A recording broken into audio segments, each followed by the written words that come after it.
Hello LEGO fans, this is Scepter's Destroyers, and again continuing with our 4-day run of LEGO Star Wars 2011 set reviews.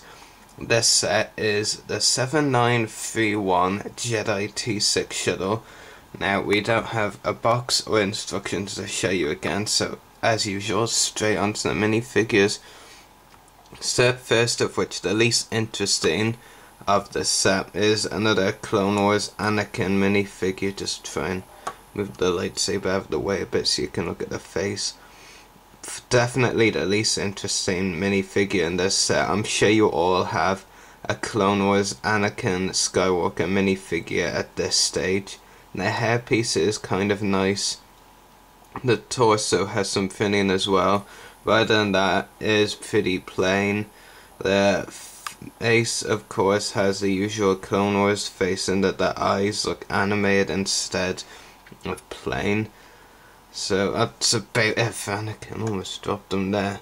Second of which, and the other least interesting one, is another Clone Wars Obi-Wan minifigure. He's been released in a couple of sets before this one, but this is the first set I've actually been able to get Obi-Wan Kenobi as a Clone Wars minifigure in. The hairpiece is pretty nice. It is kind of hard to get off the head when you put on though, but it's still a pretty nice hairpiece. Just take a zoom in on the face printing. Definitely very Obi-Wan Kenobi-like from the show.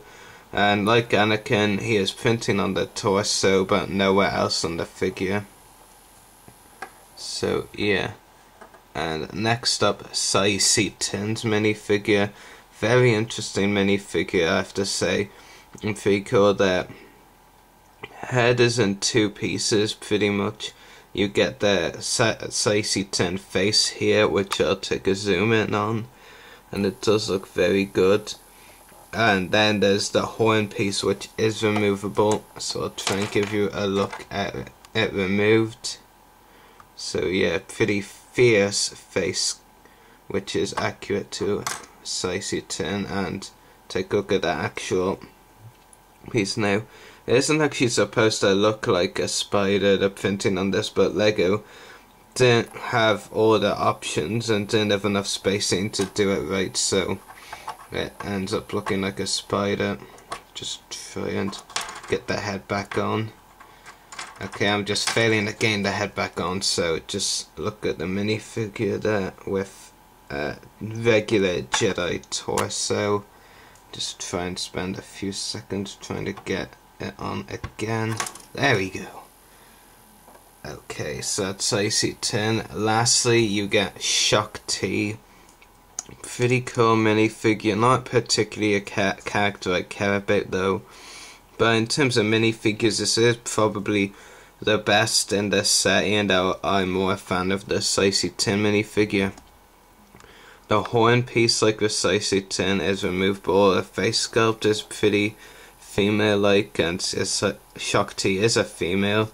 Of course, is good and not messed up by LEGO, and definitely the horn pieces are really good.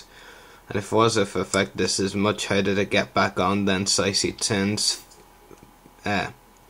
movable part is, then I probably would remove it. But yeah, it is really cool, and there's a lot of great detailing that went into it by LEGO. And just like the other figures, the only printing on the body is the main torso print. And Shuttle also has red hands, as the character does. So yeah, that about does it for the minifigures. I've just knocked Anakin over. But anyway, move on to this set vehicle. It is quite heavy to hold, especially as I have to hold in one hand. Would have to hold in one hand.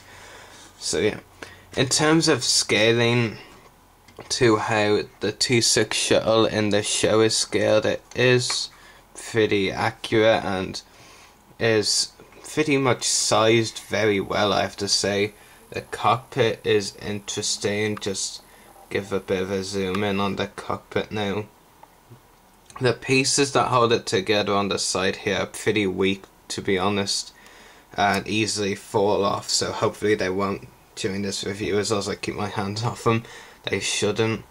But yeah, there is a use of a lot of stickers here, such as there and also over there.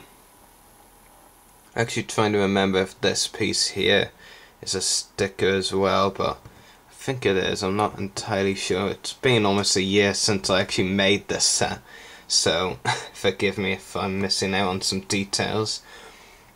But yeah, there are a lot of stickers. On the back you get the engines, of course. One of my only problems with the set itself is the fact that the cockpit can only seat 2 minifigures, but in the Clone Wars episode Children of the Force you can see that the T-6 shuttle sits 4 characters. So I really wish LEGO did go to the effort of making it able to fit 4 characters in the cockpit, because that's how it happened in this show. And also it's kind of not accurate around the back area, because I mean, where the Jedi or whoever's in this shuttle supposed to leave? I mean, walk into the engines and blow up or something? I don't know. And these pieces here and here, they fall off very easily and it can be quite annoying. So one of the problems really with this ship is the fact that the pieces fall off rather easily, especially this piece on either side and these. But overall the ship is pretty nice. The colours are accurate. The size is pretty good actually. For a system scale set like this one, that is a very rare thing, because usually the system scale vehicles are definitely out of scale and don't really look it. Even some UCS Ultimate Collector System, I think that's what it stands for, sets are out of scale. Surprisingly this one isn't. I think as far as scaling goes, it is pretty accurate. Anyway, that should be that for our review of the LEGO Jedi T-6 shuttle on our 3rd day of a 4-run LEGO 2011 review. Hope you've enjoyed this review. I'm gonna rate this set, I'd say 8.5 out of 10. Reasons I'm dropping marks off is because of the complaint about the cockpit and the falling off pieces. Another thing I didn't like is how Anakin was pulled into the set last minute when Quinlan Voss was supposed to be in it. Yes, Voss did again come out in a later set, but Anakin, another Clone Wars Anakin, does kind of ruin this set, because I mean there's been so many Clone Wars Anakin minifigures in the LEGO Star Wars The Clone Wars line. That is a bit ridiculous that they keep using the Season 1 outfit version. I hope you've enjoyed this review. May the Force be with you and happy hunting.